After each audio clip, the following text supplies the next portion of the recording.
Bismillahirrahmanirrahim. Assalamualaikum warahmatullahi wabarakatuh. Selamat pagi. Om Swastiastu, Namo Buddhaya, salam kebajikan. Di video kali ini, kami akan menyampaikan sebuah materi terkait sentimen analisis yang telah kami lakukan pada mata kuliah Tren Penelitian Rekayasa Perangkat Lunak dan Data Universitas Gadjah Mada tahun 2023. Pada video kali ini, kami akan membahas 5 topik pembahasan. Yang pertama adalah sentimen analisis. Di sini kami akan membahas apa itu definisi dari sentimen analisis. Selanjutnya kami akan membahas hasil analisa manual. Di sini kami akan membahas hasil analisa sentimen yang telah kami lakukan secara manual. Selanjutnya hasil analisa tools. Di sini kami akan membahas hasil analisa sentimen menggunakan tools.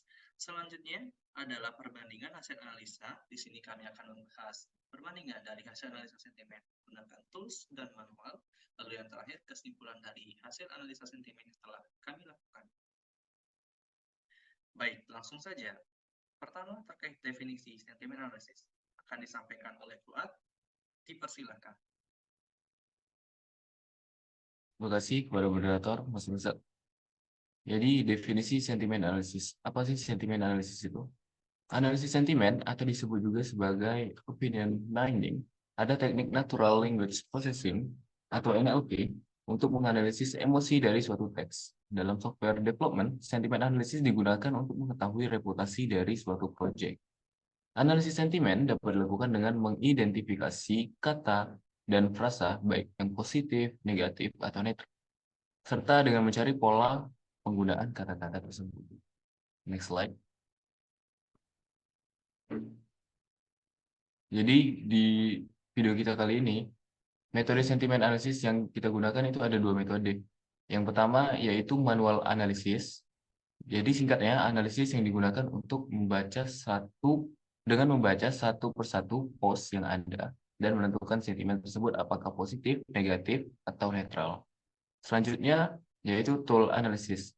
Singkatnya, tool analysis itu analisis yang menggunakan library kode, tepatnya Python language yang kami gunakan, dan juga library dari NLTK, Natural Language Toolkit, dengan memanfaatkan Federal Lexicon yang terdapat di dalam library tersebut. Mungkin sekian, saya kembalikan kepada moderator. Baik, terima kasih. Selanjutnya, di sini saya akan menjelaskan terkait metode analisa secara manual. Apa yang kami lakukan, bagaimana sih caranya untuk melakukan analisa sentimen secara manual? Ada 2 hal yang kami lakukan. Yang pertama, tentu kami harus membaca, karena di sini kami analisa sentimen adalah sebuah teks. Untuk bisa mengetahui sentimennya, maka kami perlu membaca. Apa tujuan dari kami membaca teks tersebut? Yang pertama, kami untuk bisa mengetahui bagaimana sih frasa-frasa yang digunakan sehingga bisa menandakan atau mengindikasikan bahwa teks tersebut adalah emosinya adalah negatif, positif, atau netral. Nah, setelah membaca, tujuan dari membaca ini juga untuk bisa mengenali bagaimana pola-pola penggunaan frasa tadi yang mengindikasikan masing-masing sentimen. Selanjutnya, setelah bisa membaca teks tersebut, maka setelahnya baru kita bisa menentukan sentimen analisa, melakukan analisis sentimennya, menentukan sentimennya, apakah dia positif, negatif, atau Nah, berdasarkan hasil sentimen analisa yang telah kami lakukan, telah tampil bahwa data statistik hasil analisa sentimennya secara manual. Data menunjukkan sebesar 43,79% itu data teks analisa sentimen yang kami lakukan itu adalah sentimen netral. Lalu yang kedua, data menunjukkan sebesar 31,99% teks analisa sentimen yang kami lakukan adalah menunjukkan sentimen positif. Lalu yang terakhir, data menunjukkan 24,22% teks analisa sentimen yang kami lakukan menunjukkan memiliki sentimen negatif. Baik, selanjutnya terkait analisa sentimen menggunakan tools akan disampaikan oleh Arsan. Baik, terima kasih atas waktu dan kesempatannya. Di sini saya akan menyampaikan analisis sentimen dengan menggunakan tools. Di sini kami menggunakan bahasa pemrograman Python, dikarenakan bahasa ini memiliki banyak library yang berguna untuk melakukan analisa salah satunya adalah sentimen analisis ini.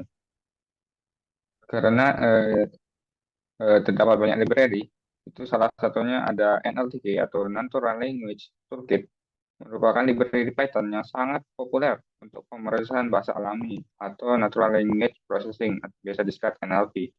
NLTK ini menyediakan tools dan resource yang sangat berguna untuk memahami, menganalisis, dan memanipulasi teks dalam bahasa manusia. Salah satunya mungkin contohnya ada tokenizing untuk memecah kata-kata menjadi bagian lebih kecil, ada juga resource support removal untuk menghilangkan kata-kata yang biasanya diabaikan dalam proses analisis, lalu ada stemming and lemmatization, singkatnya untuk menghilangkan imbuhan, dan banyak tools-tools yang tersedia di NLTK ini. Di sini kami menggunakan Feather atau Valence Aware Dictionary and Sentiment Reasoner Lexicon. Ini merupakan kamus sentimen yang digunakan dalam Natural Language Toolkit atau NLTK untuk analisis sentimen teks. Di sini kami menggunakan function sia.polarityScore, di mana function ini mengembalikan sebuah dictionary Python yang berisi 4 skor sentimen yang berbeda, yaitu positive score, negative score, neutral score, and compound score. Di mana compound score ini adalah skor sentimen keseluruhan dari teks. Skor ini mencakup semua kata dalam teks dan mencoba merangkum sentimen secara keseluruhan. Nilai skor ini berada dalam rentang min 1 hingga 1, di mana min 1 menunjukkan sentimen sangat negatif, 1 menunjukkan sentimen sangat positif, dan 0 menunjukkan netral atau ketidaktertentuannya sentimen tersebut. Namun perlu diingat bahwa Feather Lexicon mungkin tidak akurat dengan bahasa selain bahasa Inggris. Next. Berikut ini merupakan statistik hasil analisa menggunakan tools, di mana hasilnya berbeda dengan menggunakan analisa secara manual, di mana yang paling banyak yaitu positif, sentimen positif dengan hasil 56,20%. Lalu berikutnya ada sentimen negatif, di sini sejumlah 23%. Lalu yang terakhir ada sentimen netral dengan jumlah 20,80%. Mungkin hanya itu yang saya sampaikan. Saya kembalikan ke moderator. Baik, terima kasih. Selanjutnya, terkait perbandingan antara analisa sentimen menggunakan manual dan tools akan disampaikan oleh Rahel. Dipersilakan. Baik, terima kasih untuk kesempatannya. Di sini saya akan menjelaskan perbandingan antara penggunaan manual dengan tools. Sama-sama analisa tapi beda hasilnya. Oke, next slide. Nah, dalam perbandingan ini kami membaginya menjadi 5 besar. Untuk penggunaan manual dalam ketepatan dan konsistensi, analisis sentimen manual dapat menghasilkan hasil yang lebih tepat dan mendalam karena analis dapat memahami nuansa kompleks dalam teks. Sedangkan penggunaan tools memberikan hasil yang konsisten dan terstandarisasi, meskipun mungkin kurang mendalam dalam memahami konteks yang kompleks. Dalam waktu, efisiensi, dan biaya, analisis sentimen manual membutuhkan waktu lebih lama dan biaya lebih tinggi karena melibatkan penilaian manusia yang intensif. Sedangkan menggunakan tools memberikan hasil dengan cepat, efisien, dan lebih ekonomis dalam hal biaya, terutama untuk analisis pada skala besar. Dalam adaptabilitas dan fleksibilitas, penggunaan manual lebih adaptif terhadap perubahan tren, bahasa, atau konteks, serta lebih fleksibel dalam menanggapi jenis teks yang berbeda.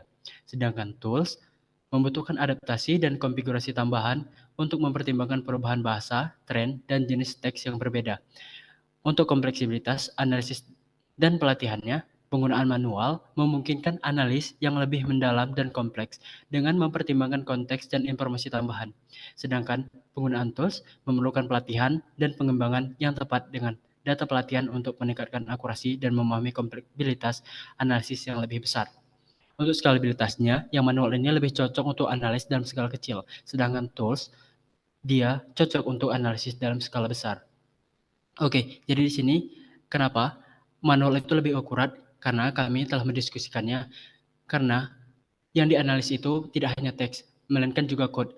Maka dari itu, tools ini ada sedikit keliru di dalam menganalisanya. Oke, next slide.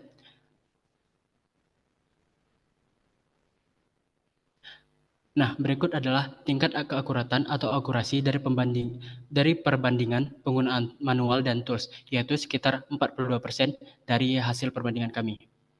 Next slide. Nah, ini adalah datanya.